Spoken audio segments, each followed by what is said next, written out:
గాంధీ బొమ్మ సెంటర్ వద్ద కాంగ్రెస్ నాయకులు ఓట్ల చోరీకి నిరసనగా ఏఐసీసీ పిలుపు మేరకు సంతకాల సేకరణ జరిపారు. ఈవీఎంలను అడ్డం పెట్టుకుని దొంగ ఓట్లతో అక్రమంగా బీజేపీ అధికారంలోకి వచ్చిందని కాంగ్రెస్ నాయకులు ఆరోపించారు.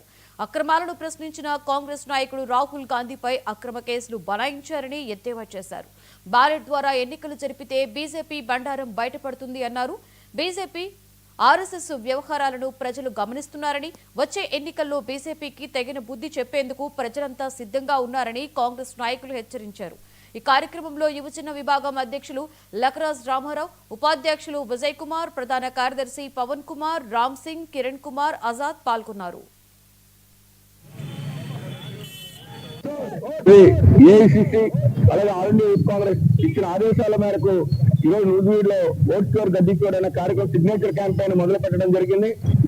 ఏదైతే దేశంలో 2014లో బీజేపీ ప్రభుత్వం అధికారంలోకి వచ్చిందో అది ఏ విధంగా వచ్చిందంటే, మోడీ గారు గుజరాత్ మోడల్ ఏ విధంగా అంటే ఓట్లు దొంగతనం చేసి ఆ రోజు గుజరాత్ లో మోడీ గారు గద్దెనెక్కడం జరిగింది.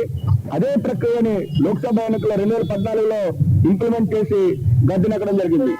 చూస్తా ఉన్నాం. సుమారు ఏదైతే బెంగళూరులో ఒక నియోజకవర్గం తీసుకుంటే అందులో ఒకే ఇంట్లో 80 ఓట్లు ఉన్నాయి. అలాగే లక్షల ఓట్లు బినామీ ఓట్లు ఉన్నాయి. వీటన్నిటిని మేము రాహుల్ గాంధీ గారు గతంలో ప్రశ్న పెట్టి ఎండగట్టడం జరిగింది. ఏదైతే BJP EC election commission of India BJP చెప్పు చేతుల్లో పనిచేస్తుంది తప్పితే ఎలక్షన్ కమిషన్ ఆఫ్ ఇండియా రాజ్యాంగానికి విరుద్ధంగా పనిచేస్తుంది.